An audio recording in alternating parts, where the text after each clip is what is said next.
नमस्कार बंधुरा पाँचमिशाली रान्नाघरे आपनादेर सकलके स्वागत।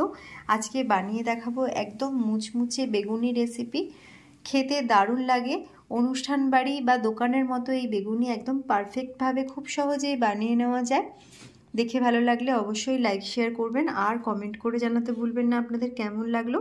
और अवश्यई चैनलटिके सबस्क्राइब करे पाशे थाका बेल आइकनटी क्लिक करे नेबेन नतून नतून रान्नार आपडेट सबार आगे पाওয়ার জন্য। এখন বানিয়ে দেখাচ্ছি मुचमुचे बेगुनी रेसिपि। आज के बानिये देखाबो मुचमुचे बेगुनी। तार जोन्नो एकटा बेगुनके एइभाবে पातला पातला करे केटे निয়েছি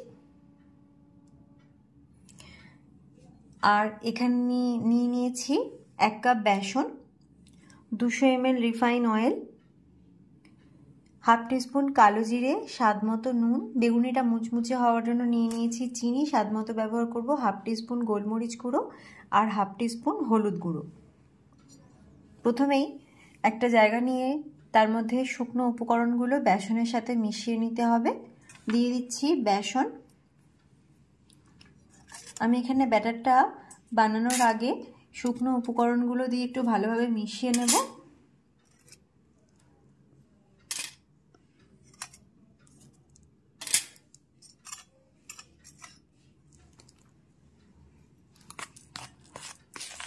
তারপর অল্প অল্প জল মিশিয়ে ব্যাটারটা তৈরি করে নেব।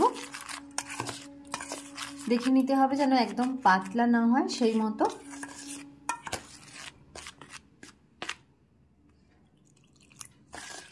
এখন অল্প অল্প জল মিশিয়ে ব্যাটারটা বানিয়ে নিচ্ছি। একদম অনুষ্ঠান বাড়ির মতো এই বেগুনি বেশ মুচমুচে খেতে ভালো লাগবে। তো এখন আমি ব্যাটারটা বানিয়ে নিচ্ছি। ব্যাটারটা একদম রেডি হয়ে গেছে। খুব বেশি পাতলা করিনি। কড়াইয়ের মধ্যে তেল দিয়ে হাই ফ্লেমে রেখে তেলটাকে ভালো করে গরম করে নিতে হবে। গ্যাসের ফ্লেমটাকে হাই ফ্লেমেই রাখছি। তেলটা গরম হয়ে গেছে। এবার একটা করে বেগুন ভালো করে বেসনের ব্যাটারের মধ্যে এপাশ ওপাশ করে ব্যাটার মাখিয়ে নিয়ে ভেজে নিতে হবে।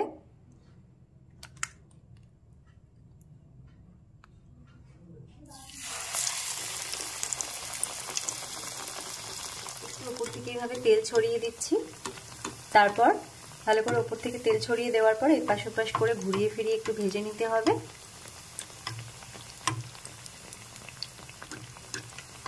এইভাবে একটু লাল লাল করে মুচমুচে করে ভেজে নেব বেগুনিগুলো। এখন ভালো করে ভেজে নিয়েছি। এপাশ ওপাশ করে লালচে করে তুলে নিচ্ছি তেল থেকে। বাকি বেগুনিগুলোকে আমি ভেজে নিচ্ছি। আবার একইভাবে ব্যাটারের মধ্যে দিয়ে বেগুনটাকে এপাশ ওপাশ করে ব্যাটার লাগিয়ে নিচ্ছি আর তেলের মধ্যে দিয়ে এপাশ ওপাশ করে একটু ভেজে নিতে হবে। তো প্রথমে ওপর থেকে একটু তেল ছড়িয়ে দেবো এভাবে, তাতে উল্টিয়ে পাল্টিয়ে ভেজে নিতে সুবিধা হবে। চিনি দেওয়ার জন্য বেগুনিগুলো খেতে অনেক মুচমুচে হবে। ফ্লেমটাকে কমিয়ে দিয়ে ভাজছি। আরও একটা বেগুনি ভেজে নিয়েছি। দেখুন একদম দেখেই বোঝা যাচ্ছে বেশ মুচমুচে হয়েছে। তো এখন বাকি বেগুনিগুলোকে আমি ভেজে নিচ্ছি। এখন একদম রেডি হয়ে গেছে গরম গরম মুচমুচে দোকানের মতো বেগুনি। আপনারাও চাইলে ট্রাই করতে পারেন।